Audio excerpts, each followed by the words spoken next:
Welcome everybody to my backyard. This is Holt Growers and I'm your host Timothy Holt. Get out, grow something today. For those of you who are unfamiliar with this channel as well as myself and my operation, last year I started converting my backyard to a market garden operation. We added 8 lovely ladies known as hens, chickens. You can check out my video right up there on the 6 essentials that chickens provide a small farmer.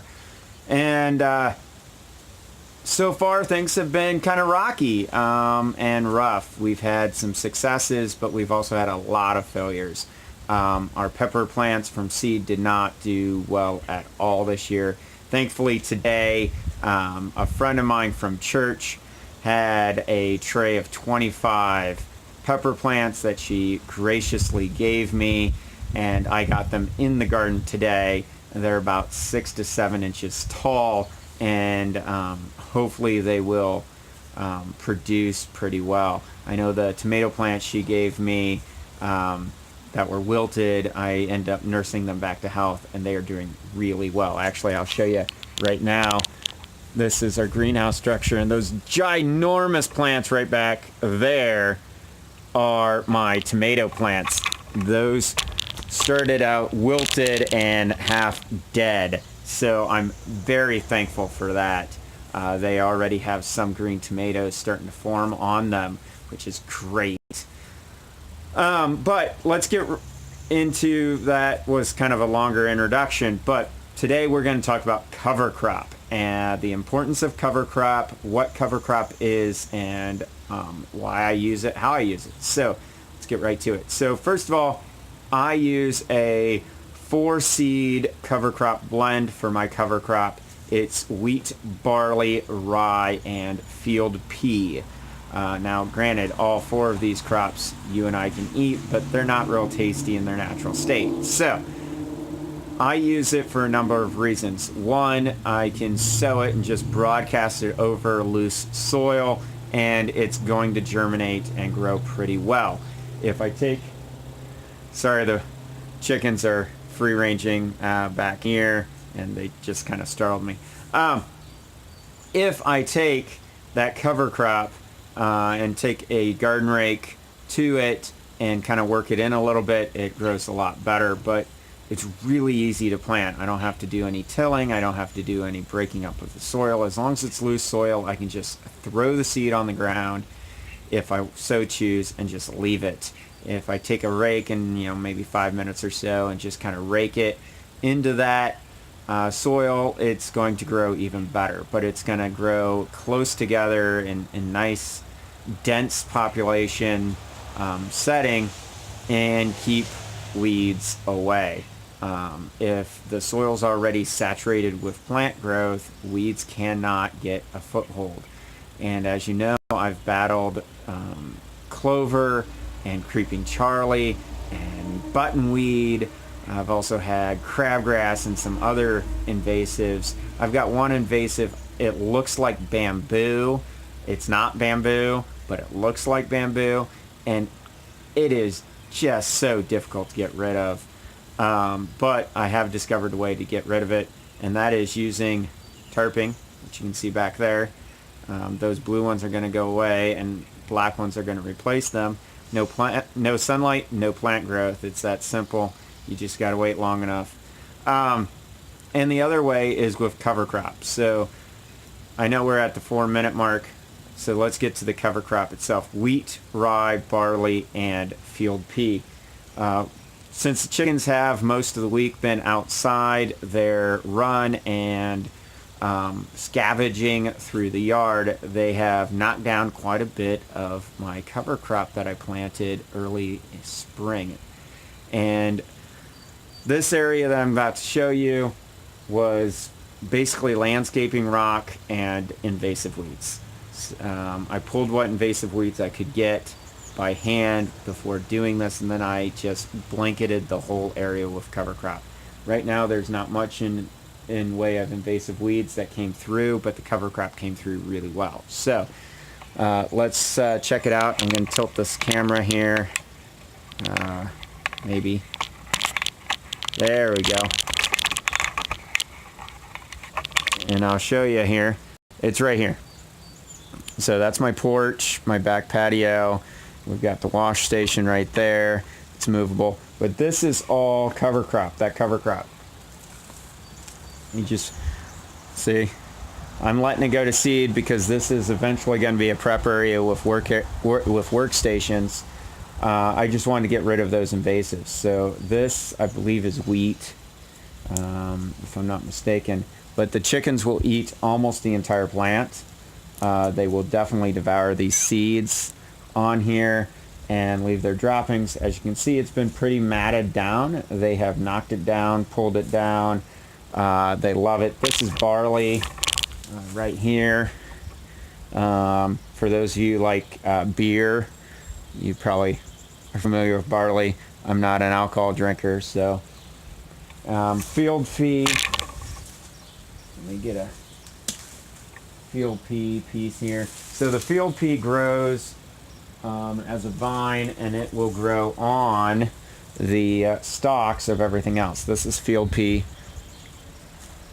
The chickens will eat the pod. They will eat the seed. They'll eat the leaves. Pretty much almost everything about it. The other thing that I like about it is what they don't eat just gets matted down, as you can see. And then also I'll take several stalks and I'll throw them in the run. I won't de-seed them or nothing. I'll just pull them straight up like this. Just pull it straight up, throw the whole thing in their run on the ground, and they're going to devour it. They're going to eat on it. I'm actually going away for about 2 days. And they'll eat it, they'll trample it, they'll pick it apart and turn it into compost, and it'll get mingled with their manure and all that good stuff. So it will soak up the manure as well, which is nice, and reduce smell. Now, if you want to see what it looks like, there's the lovely ladies. We'll go over here and I'll show you what it looks like when it's not beaten down. That's been beaten down. It's closer to their runs, so they haven't quite ventured out here very much, but you can still see they're starting to. There's some beaten down. That is from the chickens. That we did have a deer hanging out in here with that cover crop by the house. They were only here 1 or 2 nights, and then they were gone. So something must have scared them away. I'm thinking my neighbor's greyhound dog on the other side of this fence probably did a good job of that, but that deer hasn't been back as far as I know. But this is what it looks like. It's called, also known as a sweet patch for, I know some deer hunters that will plant this to attract deer, because deer eat it too, just like the chickens. But this is my cover crop. We actually broke up this soil, dug it out, took care of a lot of the invasives with that, and then we planted this down, as well as some basic grass seed mix. I think it's got some bluegrass and the grass seeds, but it's a lawn care grass seed mix. And as you can see, that got mowed, but this will not get mowed. Instead, what I'll come here, I'll let the chickens knock it all down and do their thing. This is my clothesline that's gonna probably go away soon. But the original intent was to have this be garden bed. That's not gonna be the case this time because it's just not right now. Instead, we're gonna work on that.